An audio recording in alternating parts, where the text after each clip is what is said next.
Amy, let me tell you about a magical place that is so exactly designed to be enclosed space, year-round fun for the whole family that I bet you already know what I'm going to say before I even say the name. Let's say it together on 3. 1, 2, 3. Great Wolf Lodge. You got it, Amy. My kids loved Great Wolf Lodge when we went. You probably already know that it has a huge indoor water park with a wave pool, lazy river, a bunch of massive water slides. But then your pack can hit the other attractions because wait, there's more. Great Wolf Lodge has adventure-packed attractions like Magi Quest, a live-action game kids can play throughout the lodge, plus the Northern Lights Arcade. Spent some quality time there, so your kid who loves the lazy river and your kid who loves fantasy games will both have a great time. Great Wolf Lodge also offers great dining options and complimentary daily events like nightly dance parties, all under one roof. Unpack the car once and you're settled in to have fun. And with 22 lodges across the country, you're always a short drive away from adventure. We've both had such great times at Great Wolf Lodge, so bring your pack together at a lodge near you. Learn more at greatwolf.com and strengthen the pack. I am team lie to your kids. What fresh hell? Laughing in the face of motherhood. Put the batteries into the annoying sound-making toys the wrong way. With Margaret Abels and Amy Wilson. We left every activity because of the duck. A podcast that solves today's parenting dilemmas so you don't have to. Bordeaux cherry chocolate ice cream has alcohol in it and makes it not safe for children. Hello, everyone, and welcome to this episode of What Fresh Hell? Laughing in the Face of Motherhood. This is Margaret. And this is Amy. And this week, it's a Mother's Day celebration. We're going to talk about your mom wins and our mom wins. We're not going to take you to brunch. We're going to celebrate your mom wins. We're not going to get you a wrist corsage. I just went to a mother-son dance at my son's high school, and they had... Mother boy. Do you watch Arrested Development? Everyone? I mean... There's so much funny stuff, and then it kind of goes a little nutty, but the mother-son event is called Mother Boy, and it's just hilarious, and you're totally Mother Boy. It was Mother Boy, and he gave me a wrist corsage, and this was kind of weird. I thought we walked in, and we're signing in, and he was willing to go because all his friends were going, and all his friends' moms were going. It was going to be fine, and I was pretty clear. This is your what age kid? He's a sophomore in high school. Oh, awkward. And I was pretty clear that it was going to be just like junior high. It was going to be the moms on one side and the boys on the other side, which is how it was. And that was fine. I like the moms. But he had a wrist corsage for me. And the volunteer dad who was working, he gives him the flower to give to me. And I'm sort of like, speaking of awkward, like, oh, this is dorkalicious. And the father says to my son, "Thank you."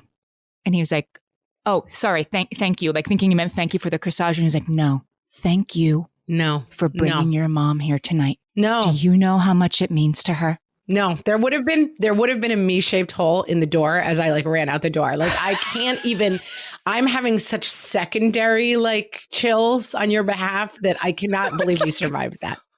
What? Yeah. I was like, doesn't mean that much, right? Like I've just been at home waiting for this night to come. Two kinds of people in the world, which is people with a high capacity for schmaltz and people with a low capacity for tender feelings.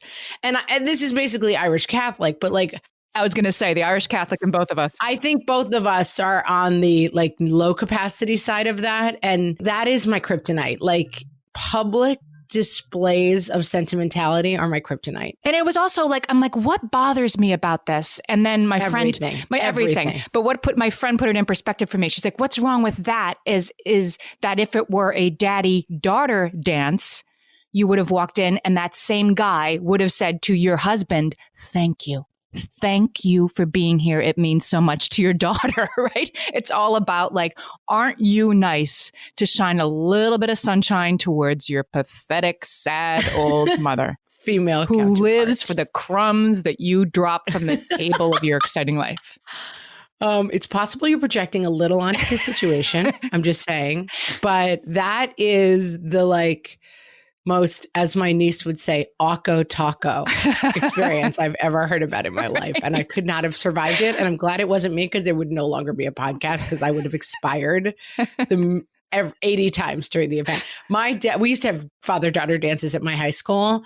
And the saving grace was that my dad was an amazing dancer. And so he taught us how to dance.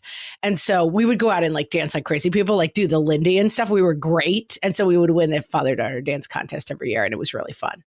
But it got through the awkwardness of like, it wasn't just like me like putting my arms around his neck and like swaying to like, I just died in your arms tonight. Oldie locks alert.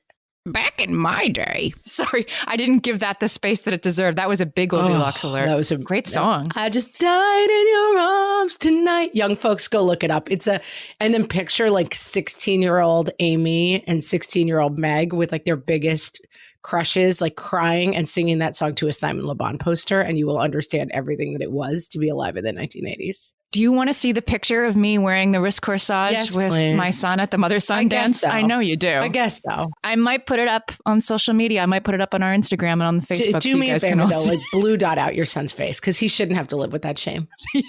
You're right.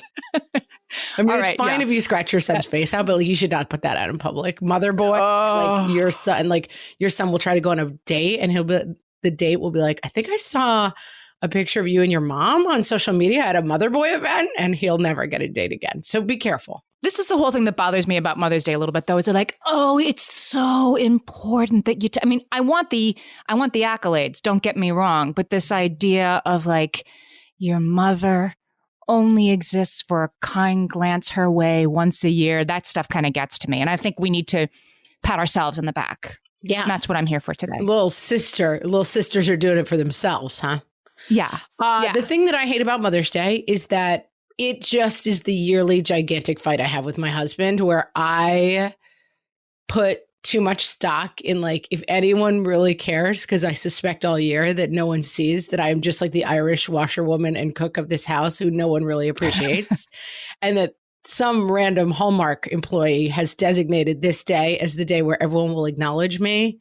And instead, I get up and my husband is like pantingly running up from the ShopRite with like a wilted bouquet in his hands and like a half written card that like he kind of signed the kids' names to.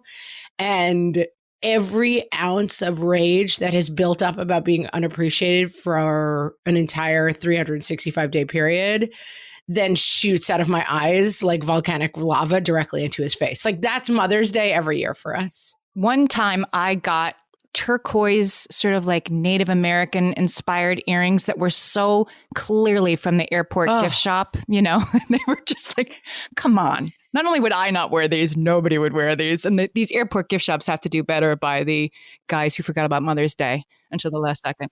Well, it's like there's a hilarious, like you can always get this picture. It's like Valentine's Day at 4 p.m., like the Rite Aid card lot where there's like 600 guys milling around confusedly. Like it kind of sets the guys up for failure. And that is something I acknowledge. Like I don't really care about Mother's Day. I definitely don't want to spend money on a gift around Mother's Day. Like we've got better things to spend money on. But basically the like, here's a massage gift card once a year that kind of makes me mad at you because I feel like you didn't try, but I don't really care about this anyway. It just feels like such a trap. Like, yeah, you're right. It's a trap. And we always end up just like kind of angry. It's a little bit of a trap. And I end up making dinner and being like, Happy Mother's Day to me and like storming off. It's not the greatest day on our calendar. So let's reclaim it.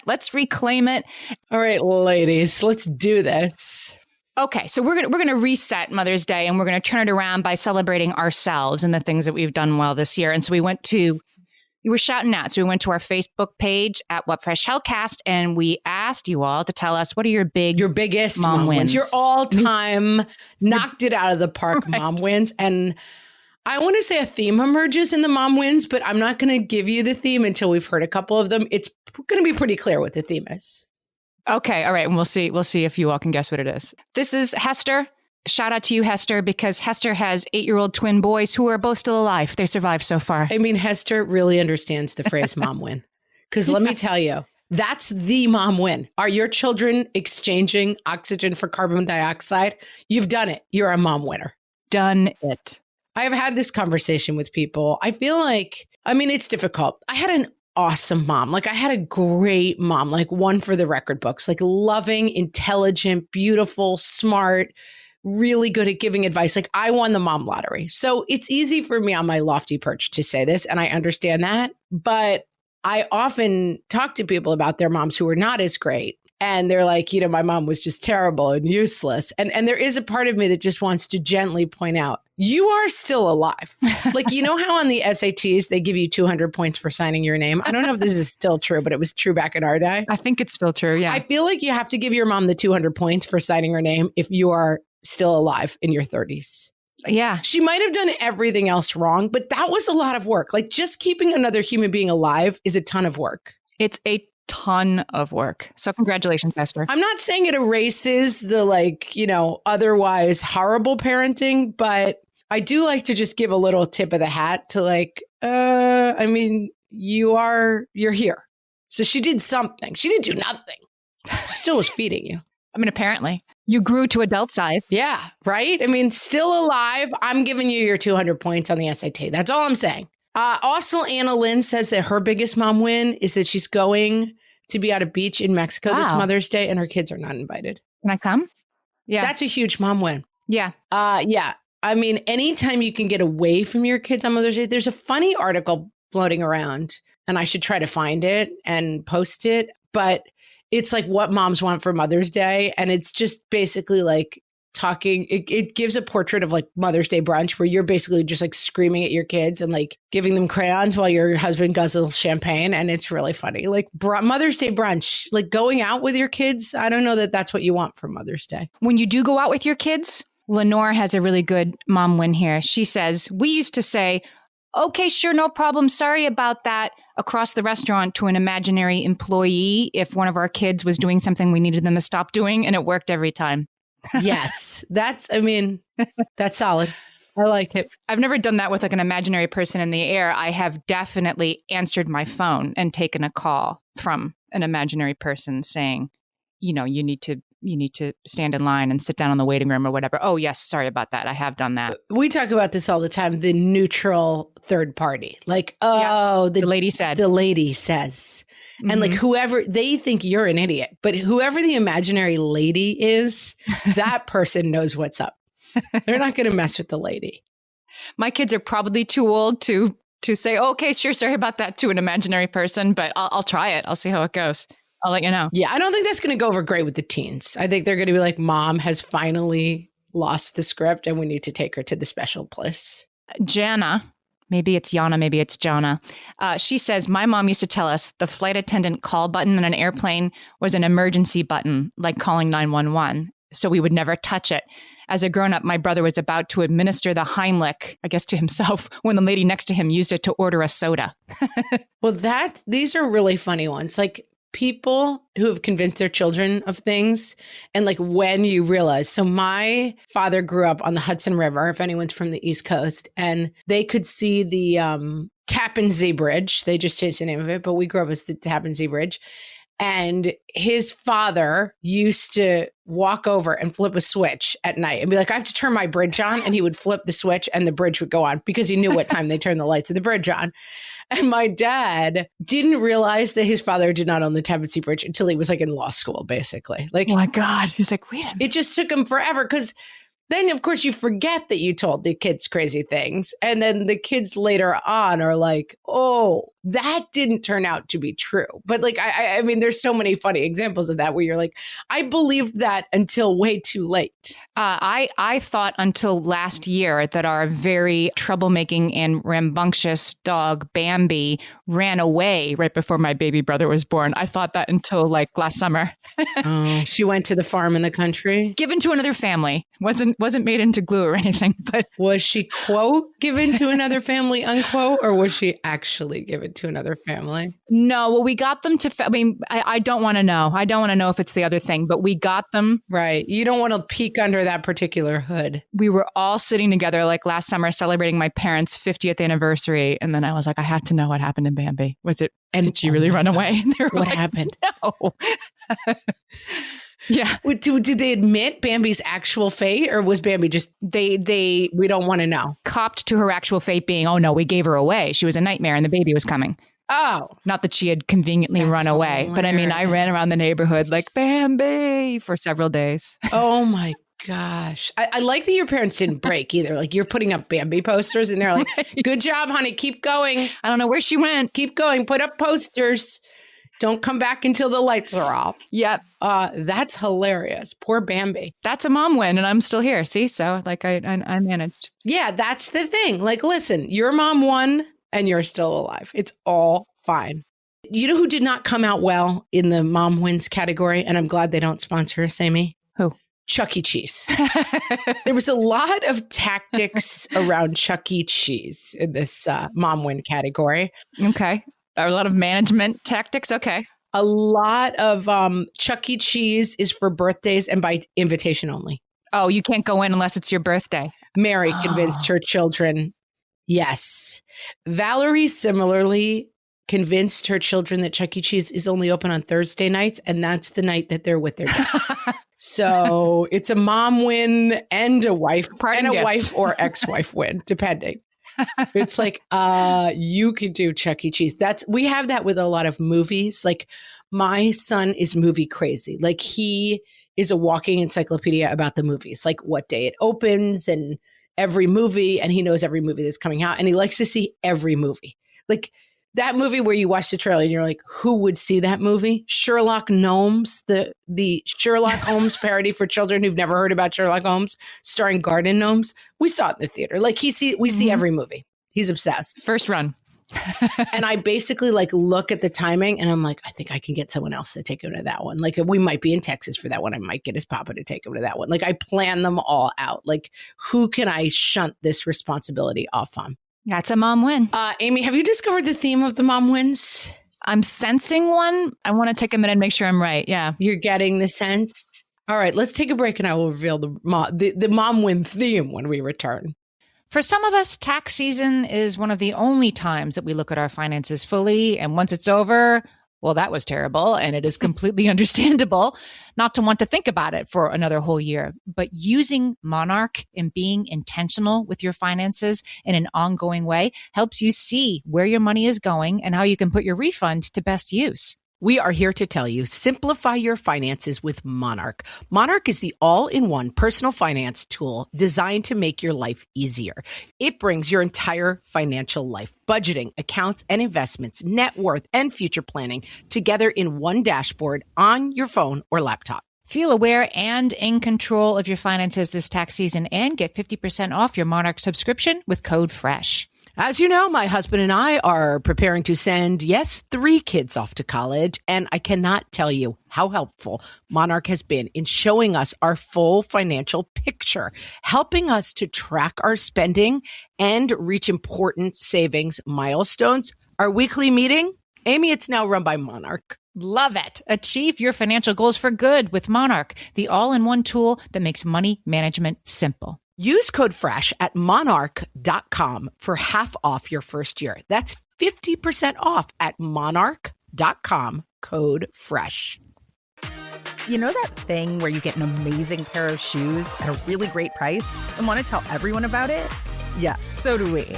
Here at Designer Shoe Warehouse, we'll give you something to brag about, like the latest styles from brands you love, or the trends everyone's obsessing over, or shoes that make you feel like, well, you.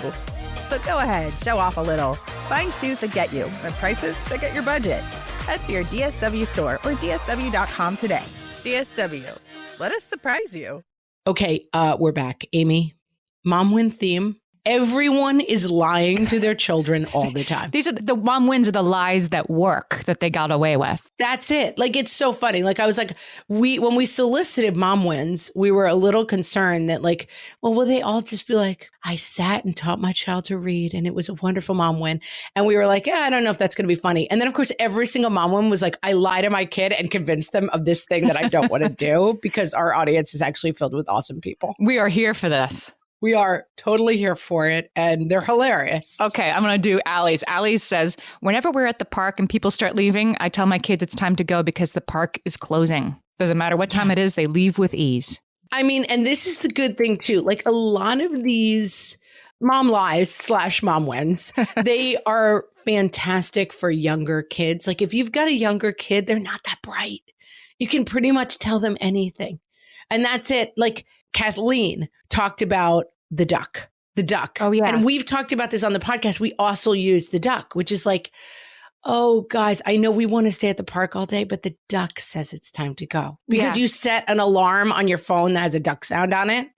And we left every activity because of the duck. Yeah, she says her kids are 8 and 10 and she doesn't really get away with it anymore. But like the duck says is now part of their family lore. Yeah, that's right. And sometimes I can still say to my kids, like, the duck says it's time to go. And it's like a little wink, wink to like my mother-in-law actually taught me this trick, like set an alarm. She used to bring an egg timer, back in the day when she was an oldie lux, like back in my day. She used to bring a kitchen timer and it would ring. And it's like, oh, the timer went off though, guys. The timer says. It's that magical thinking that kids have that like, someone else told us this was the rule. And so what can we do, guys? Sorry. We used to do, I think I've talked about this before, but there used to be a noontime whistle in our town. And I would tell my boys when they were little, like, oh, that's... Did you grow up in busy town? There was a noontime whistle in your town? Exactly. This is where we would go in the summertime. So I would be in sort of a bucolic little small town for the summer. And I would tell my boys when they were little. Were there small rabbits driving like hot dog cars around? Okay. Exactly. The banana mobile. I think I've been there. Went down the road. Yes. But yeah, so you'd hear the whoo at noon. And I was like, oh, that's the lunchtime nap time whistle. Yeah. Everybody has lunch and takes a nap when they hear that whistle. And they absolutely thought that every animal in busy town lay their heads down on their pillows for a little while. It worked. Well, it definitely helps, right? I mean, yeah. We just did it with Screen Free Week, like telling my kids, like, everybody's doing this for some reason. My kids are 10, 8, and 7. Like, why do they care that everyone's doing it? It doesn't matter. But it's just a thing that gives it a little oomph. And for some reason makes it work. Who knows why? Take all the advantage you need. Francesca, this is a good one. Francesca told her 2-year-old that the sign in the post office said all little boys have to stand next to their mommies. Yeah. Oh, kids who when they can't read. Oh, kids who can't read.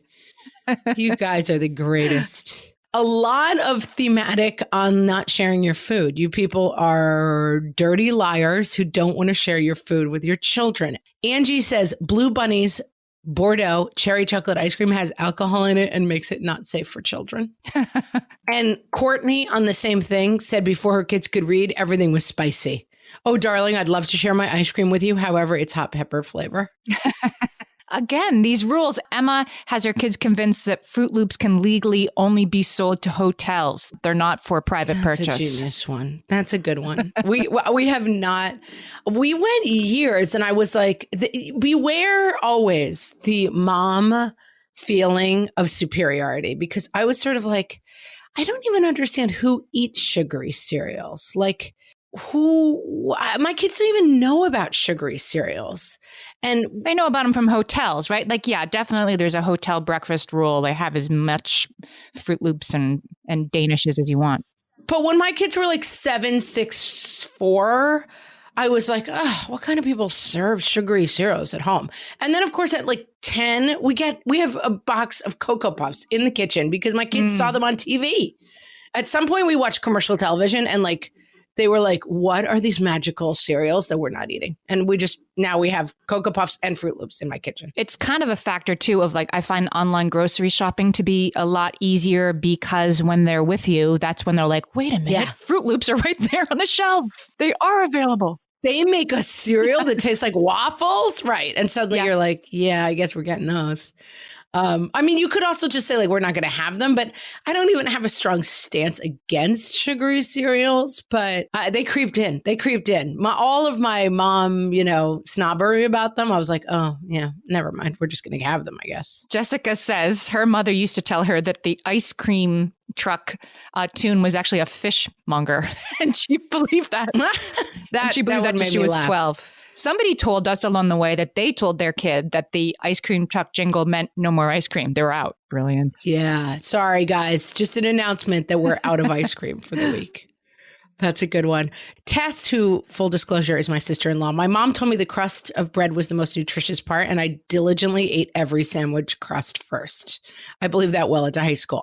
Is that wrong? Like, I think the crust of bread is kind of good. I was going to say, wait, I think that. I think it's all not nutritious. I don't know if that's actually true.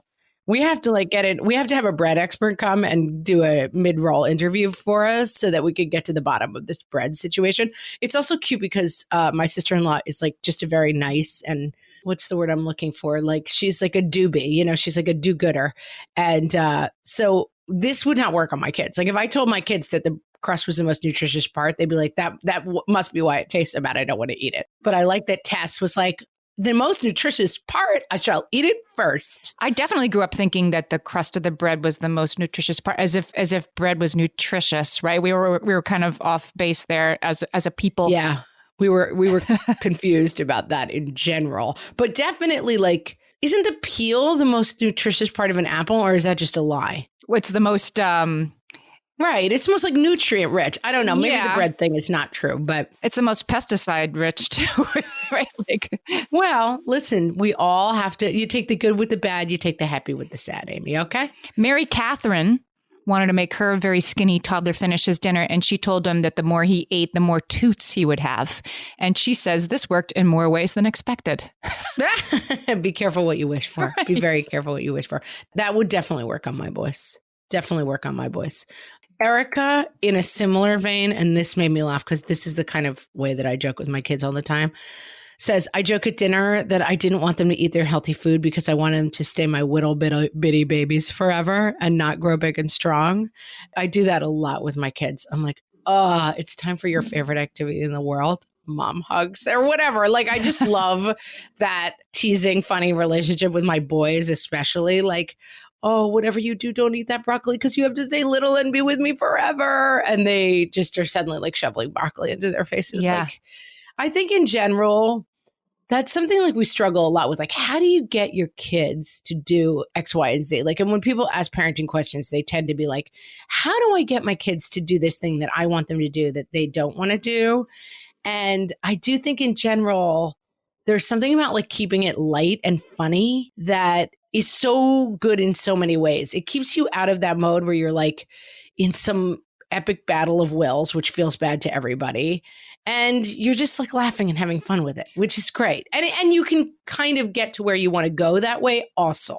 This is the sort of thing that every 2, 3, 4-year-old loves, which is outsmarting the grown-up. Like, I know more than the grown-up. I used to do with my kids, I would sort of play a character when the playroom was just a total mess. I'd say like, I said, like, let's play a game and I'm going to be the really stern person and I'm going to come in and I'm going to inspect the room, but I won't be able to find anything. And they're like, yeah. They're so into it. And then I come in like, attention. And I, run my finger over the top of the shelf expecting to find dust. And then there's no dust. And oh, well, I'm going to find a mess in here. And they would love that.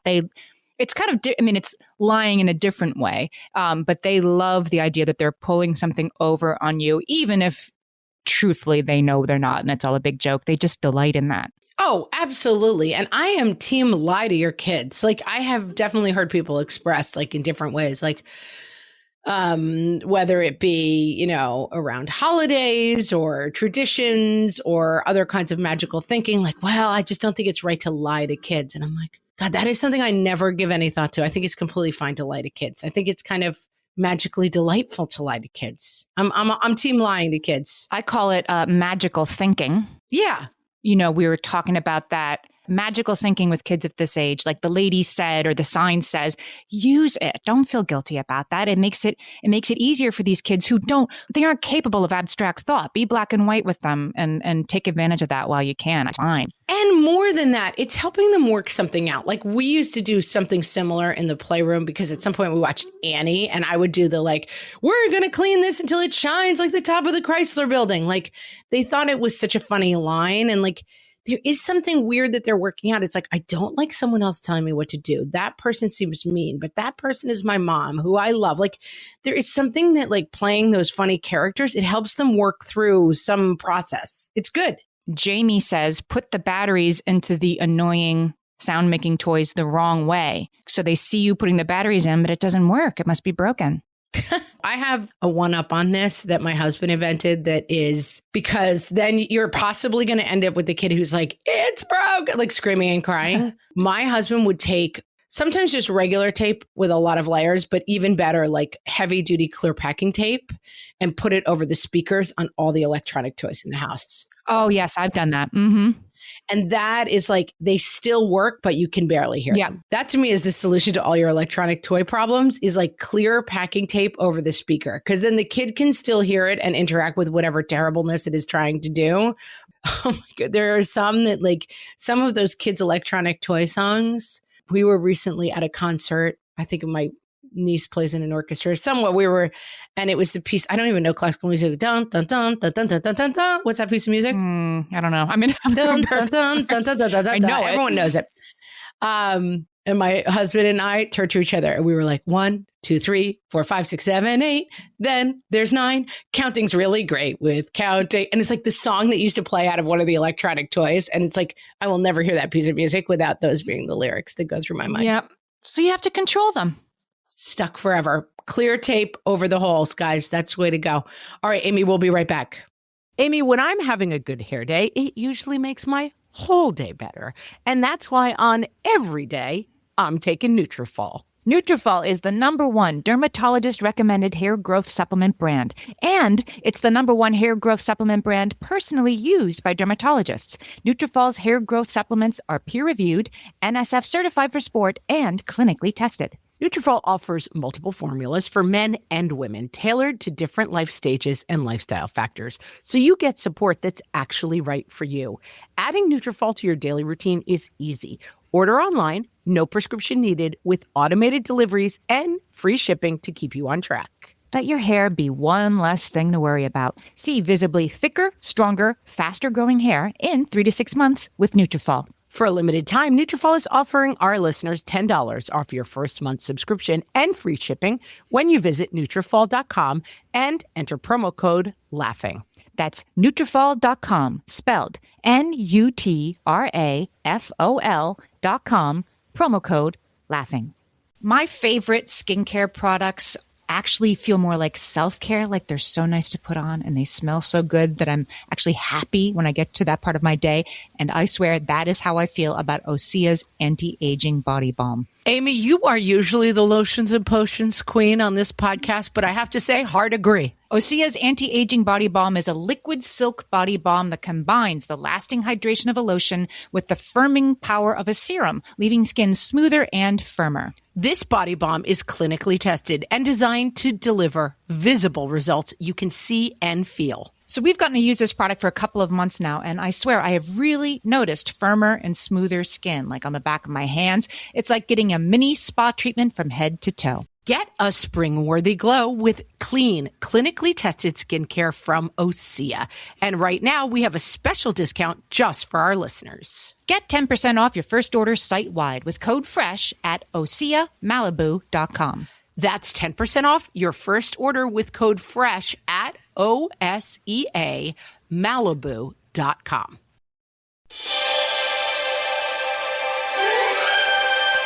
And now, the 2019 Mom Wins Awards. From the What Fresh Hell podcast.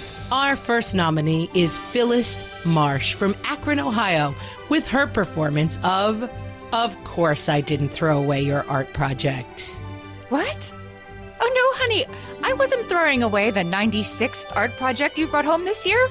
No, that's not the recycling. That's a special place under the sink where I store treasured things that I am definitely going to frame later. Next up is LaShawn Jackson in Don't Make Me Come Up There. Seriously, you do not want to make me come up there. We recognize Sally Flannery in I Think I Might Be Turning Into My Own Mother. I don't care who started it. If you're too full to eat your peas, you are too full for dessert. Homework! Who's working on their homework? We need to finish it. Because I said so, that's why. A commanding performance by Kathleen Furman in Tell Me More About the Fifth Grade Social Drama. I'm totally listening. Oh, really? Haley said that? Oh, my gosh, how surprising. Oh, and what did she say? Oh, that sounds just like Jessie. What? Oh, no, keep going. It's just playing Candy Crush while you're talking really helps me concentrate on the details.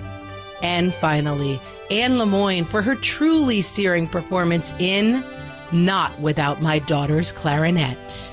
Wait! School bus, wait! My daughter's left the house without her instrument and she is banned 4th period. Please come back! Ladies, you're all winners to us. Happy Mother's Day, moms, from the What Fresh Hell podcast. Amy, the moms are winning it. Let's be honest. We're winning. The danger, now we need to talk about the dangers of Mother's Day, Amy. And here's the greatest danger of Mother's Day. Do you know what it is? The fill in the blank things about your mom that get hung up in the pre-K classroom. The narc forms that are sent home asking your beloved children to tattle on you. Yep. And by this, I mean assignments that are sent home that are like my mom. Or aren't sent home or are done fully at school and they surprise you in the hallway. Yeah. Even worse. You're right. That's right. Exactly correct, Amy. The assignments that are done at school and they're like report on your family. They're like knowledge papers, basically, on your family that your kids fill out at preschool. And let me tell you, you go to the preschool and you see those hanging up. And if you're anything like me, your heart sinks because you're like, oh no, what has my child reported about me? Okay, give me yours and then I'll give you mine. My daughter had one and it was my mom's favorite food is beer. And showed me, drinking a bottle of beer. The next year, and I think I still have this one, which I'll see if I can find in post. My mom's favorite food is sushi and Diet Coke, which is not as bad as beer, but it's just a little bit like, it's not great. It's kind of true. It's definitely true. No one is saying the girl is wrong on any level, but I just wish these preschool teachers would not ask these little nosy kids to report on what's going on in our houses. It's got to be the best part of being an early childhood teacher is these answers. Oh my God, they must really laugh, being like, what does your mom like to do at home? What is going on? My daughter had to answer one that's like, when I am at school, my mother likes to, and she answered, go on the computer and clean up and stuff. That's a good one. She's not wrong. But the classic one that I still can recall, my oldest was in pre-K, and they will often say something like, my mother is as tall as blank. My mother weighs blank, because it's funny to see them say that you're, 11 feet tall and weigh 75 pounds or whatever. One kid wrote their family had like a, weekend house up in the Catskills. So she said, my mother is as tall as, and then clearly the teacher had helped her fill in the refrigerator at Woodstock. And my mother weighs as much as the refrigerator at Woodstock. I mean, you got to think the preschool teachers are in on this to a certain degree. Right. Like I'm here for 365 days just for this day. Well, I had a famous one, which was that when we were growing up, my mom broke her foot. And what had happened was my mom was coming back from the bathroom at night and hit her foot. She really just like broke her toe and walked into the bedpost, basically, in the dark, coming back to bed at night. And for some reason, I was like maybe in first grade or something when this happened. And I was like, big news, how kids are like, this is the big thing that's happened. My mom was on crutches. And I was like, my mom broke her foot wrestling in bed with my dad. That's what I told my class. And the teacher must have like pulled my mom aside and been like, so this is the reporting that we're getting as like class news, basically. Like I was telling as many people as I could get in earshot. And my mom sat me down and was like, that's not exactly what happened. And that's not what you want to say. And it was not until I was an adult that I realized that there might be a problem with that report. Oh my God, that is so funny. Classic. My friend Missy, her 4-year-old was given the prompt, my mom is great because, and her 4-year-old son answered, because she only yells sometimes. And good job. She gets her 200 points on the SATs. This was sent home. Mom win. You only yell sometimes. The teacher used that as an excerpt. That's a good one. That's totally fine. Danielle, her son did like an acrostic poem, M is for mom that I love so much. O is for, yes. I don't know. They're also awkward, rife with problems. Let's be honest. Right.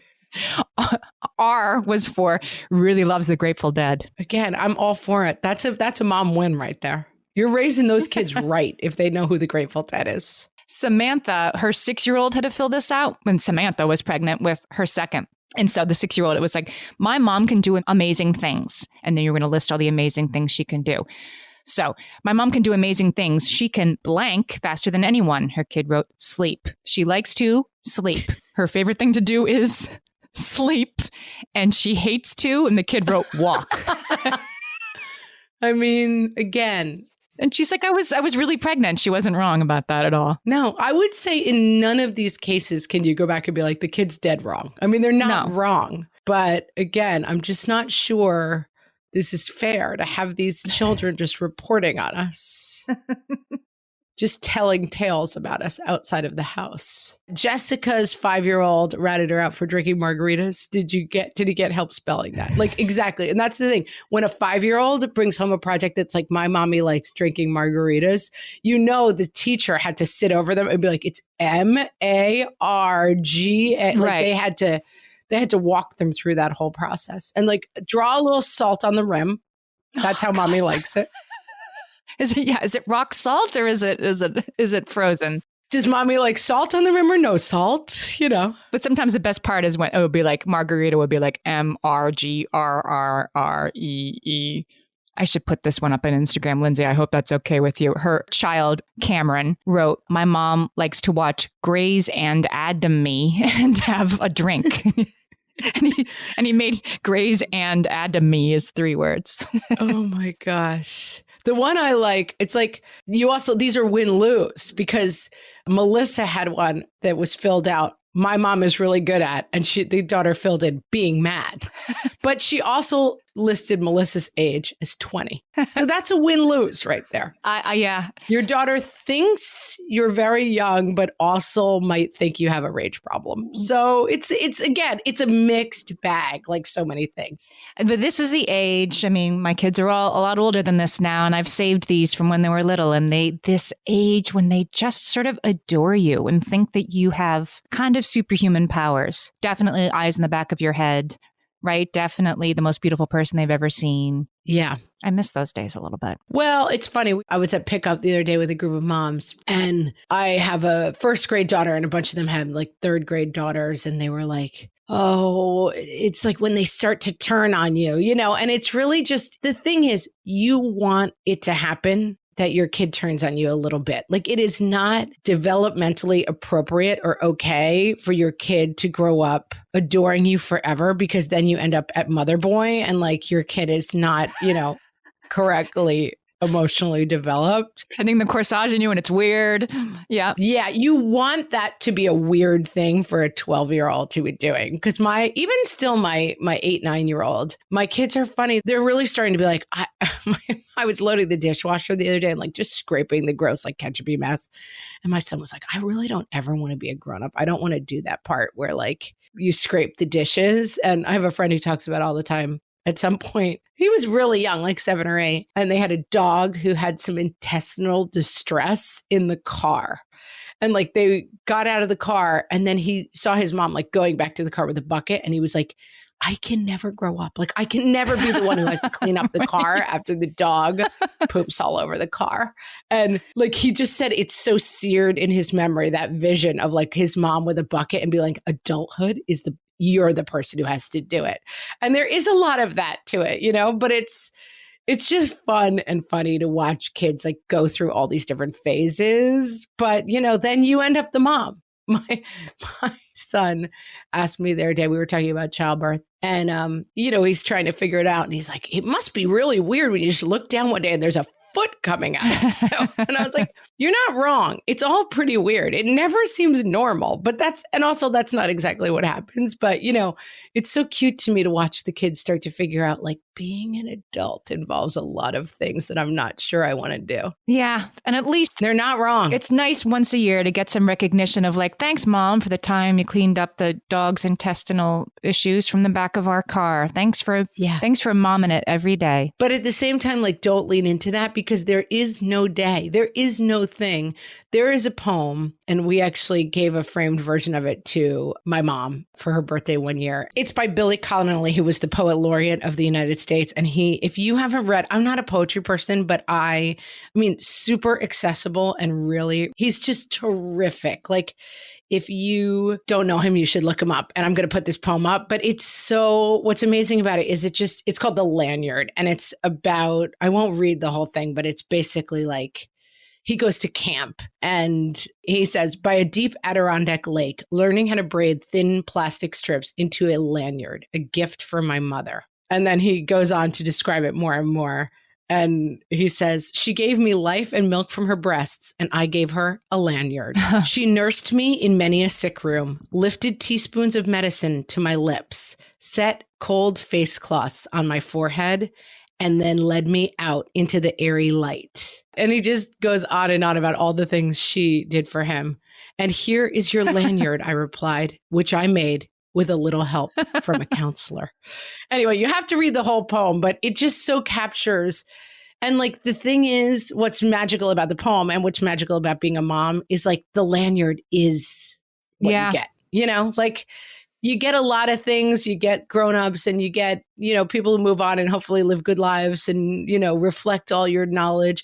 But basically you get a lanyard, and like, it is so magical. Like, and so although I joke about like the horrible brunch and like the like wilted half flowers from ShopRite and stuff, like it is nice to take a minute and have your kids in their own lame kid ways try to thank you. And you got to lean in on a little bit and not do the thing that I've had a tendency to do, which is like, this does not make up for everything I've ever done. And all the times I had to clean the dog out of the car, it's just about like your kids in their own sad little kid ways being like, here's a poem I wrote you about how much you like Diet Coke. Yeah. In other words, like, embrace the insufficiency of the thank you, because there is no thank you that's going to ever be truly sufficient. So here's your drawing where I say you weigh as much as a refrigerator, Mom. And you're like, right. Thank you. And like, in a way, it's kind of the perfect thank you, because it's just right.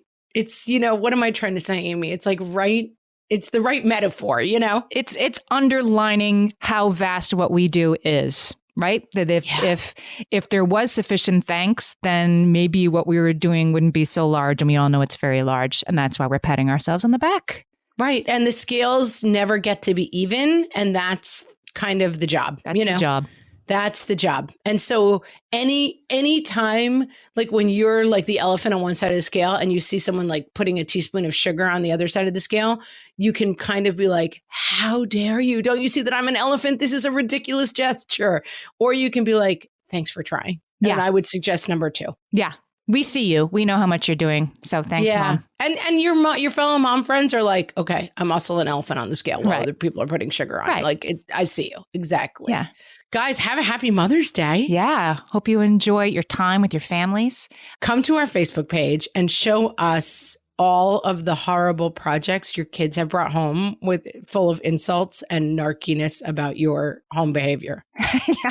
You can do that at facebook.com/whatfreshhellcast. You can also do that on Instagram at whatfreshhellcast. And we're also on Twitter at WFH Podcast. And we will have on our website this week a bunch of fun stuff, like fun pictures. And we will also have the lanyard. And that was by Billy Collins. I might have said Billy Connolly. His name is Billy Collins. And we'll also have a picture of me at the mom prom with my son. Oh, mom prom. If you get nothing else out of this episode, you get a picture of Amy at mom prom, which should sustain you. Talk to you guys next week. Thanks for listening, everybody.